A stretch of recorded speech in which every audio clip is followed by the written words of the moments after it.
अस्सलाम वालेकुम। कैसे हैं आप सब? उम्मीद करती हूँ हमेशा की तरीके से खैरियत से होंगे। तो आज मैं आपके लिए लेके आई हूँ बहुत जबरदस्त से हलवे की रेसिपी। सर्दियों के हवाले से हलवा मैं आपके लिए बना रही हूँ, क्योंकि सर्दियों के अंदर बहुत सारे लोगों का ऐसा है कि जो के जोड़ों का दर्द है वो जाता ही नहीं है, हड्डियों में दर्द रहता है या पट्टों में दर्द है, तो ये हलवा उनके लिए बेहतरीन है। और औरतों के लिए तो ये है ही बेहतरीन टॉनिक, कैल्शियम की कमी को दूर करता है। और भी बहुत सारे फायदे हैं इस हलवे के। इसको हम ताहिनी हलवा भी कह सकते हैं, तिल वाला हलवा भी कह सकते हैं। मिडिल ईस्ट, तुर्किश वगैरह में तो ये हलवा बहुत ज्यादा खाया जाता है। हमारे यहाँ इतना नहीं बनता, लेकिन वहाँ पे ये बहुत ज्यादा खाया जाता है क्योंकि इसके बहुत ज्यादा फवाइद हैं। तो आप इस मजेदार से रेसिपी को जरूर ट्राई कीजिएगा, बहुत बेहतरीन है ये। और अभी तो सर्दियां हैं, आप बना के खाइए। तो चलिए फिर देरी नहीं करते, फटाफट से रेसिपी शुरू करते हैं। देखते हैं हलवा बनाने के लिए हमें किन किन चीजों की जरूरत पड़ेगी। बिस्मिल्लाहिर्रहमानिर्रहीम। यहाँ पर हमने फ्लेम के ऊपर पैन रख दिया और अभी तक हमने फ्लेम को ऑन नहीं किया। बिना ऑन किए ही इसमें हमने तिल शामिल करने हैं। यहाँ पर हम 1.5 कप के बराबर तिल डाल रहे हैं। और अगर ग्राम में देखें तो 250 ग्राम यानी कि 1 पाव हमारे पास ये वाइट तिल यानी कि सीसम सीड्स है, ये हमने डाल दिए। अब हम फ्लेम को ऑन कर देंगे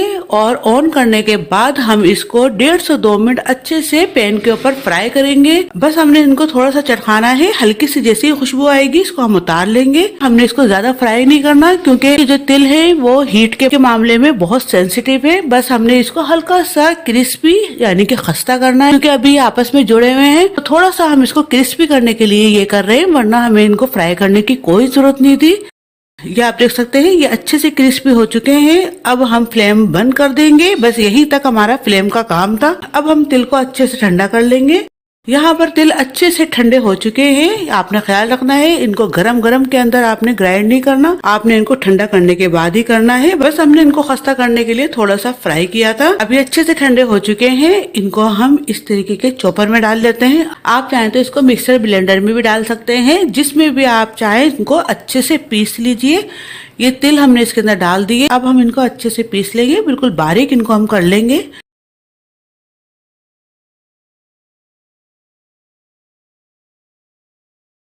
ये आप देख लीजिए, ये अच्छे से बारीक हो चुके हैं। इनको मैं आपको दिखाती हूँ। ये आप देखिए कितना अच्छे से इनका पाउडर बन चुका है। अब इसके अंदर से हम आधे निकाल लेंगे और आधे हम इसी में रहने देंगे।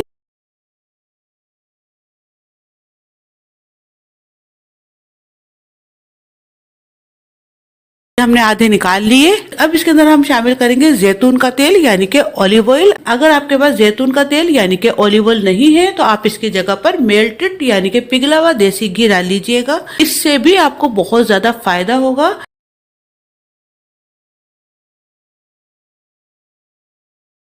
अब हम इसको दोबारा से अच्छे से मिक्स कर लेंगे।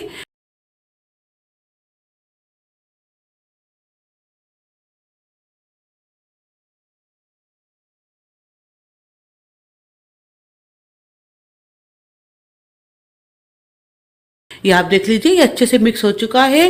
अब यहाँ पर हमारे जो तिल है अच्छे से पिस चुके हैं। इसको हम एक तरफ रखते हैं।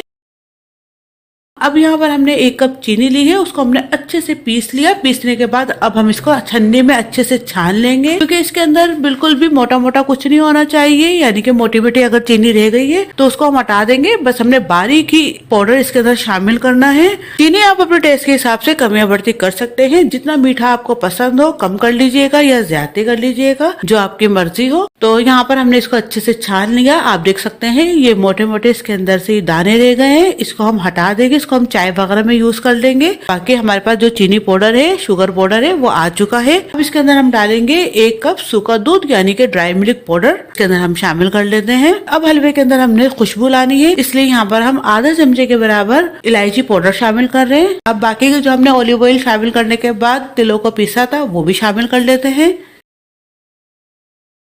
अब इसके अंदर हम ये तिल शामिल कर लेते हैं, जो कि हमने स्टार्टिंग में पीसने के बाद निकाले थे। ये हमने तमाम डाल दिए। अब हम इसको अच्छे से मिक्स कर लेते हैं। ये मिक्स हो चुके हैं। अब हम हाथों से इसको बहुत अच्छे से मिक्स करेंगे।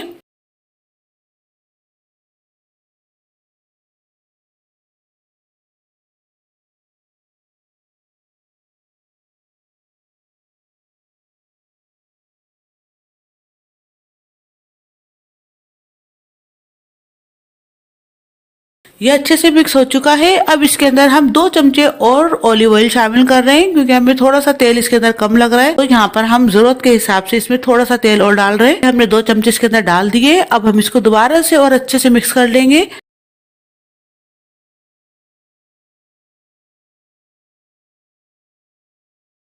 ये आप देख सकते हैं ये अच्छे से मिक्स हो चुका है। जब इस तरीके से मुट्ठी में आने लगे तो समझो आपका हलवा तैयार है। अब हम इसको जमाने की तैयारी करते हैं।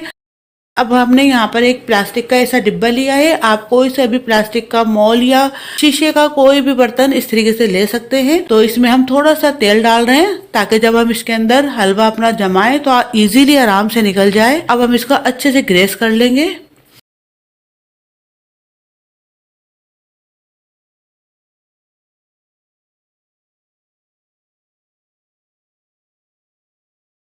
इसको हमने तेल से अच्छे से ग्रेस कर लिया। इसके अंदर हम डाल रहे हैं थोड़े से पिस्ते, थोड़े से बादाम, कोई से भी आप अपनी मर्जी के ड्राई फ्रूट इसमें डाल सकते हैं। इनको हमने मोटा मोटा ऐसे ही कट करके इसके अंदर डाल दिया।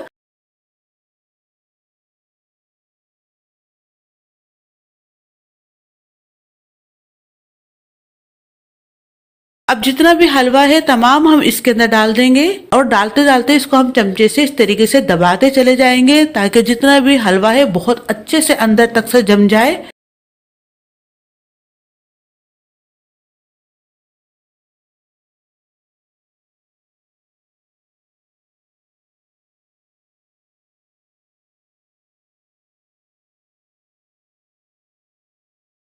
इसको हमने अच्छे से जमा लिया। जितना भी हलवा था तमाम इसके अंदर हमने डाल दिया। अब हम इसको 2 से ढाई घंटे के लिए फ्रिज में रख देंगे। फिर इसके बाद हम इसको निकालेंगे। 2 घंटे हो चुके हैं इसको रखे हुए। इसको हम देख लेते हैं। आप देख लीजिए बेहतरीन सा हमारा ये हलवा जम चुका है। इसको हम एक प्लेट में निकाल लेते हैं। तो देखा आपने कितने मजेदार से जबरदस्त से हमारी ये हलवे की रेसिपी तैयार हुई है। आप इसको सर्दियों में बनाइए, आपको बहुत ज्यादा फायदा पहुंचाएगा। आप इसको बना के 1.5 से 2 महीने आराम से रख सकते हैं। ये खराब नहीं होता, क्योंकि इसके अंदर कोई भी ऐसी चीज नहीं जो कि खराब होने वाली हो। तो आप इसको बनाइए और कमेंट करके बताइएगा कि आपको आज की रेसिपी कैसी लगी। अगर अच्छी लगी तो प्लीज लाइक शेयर सब्सक्राइब करना बिल्कुल भी मत भूलिए। साथ ही बेल बटन है वो भी दबा दीजिए, ताकि मेरी तमाम आने वाली वीडियोस आपको फौरी मिल सके। और अगर आप हमें इंस्टाग्राम पर या फेसबुक पे फॉलो करना चाहते हैं तो वो भी आप कर सकते हैं। इजाजत दीजिए, दुआओं में याद रखिएगा। अल्लाह हाफिज।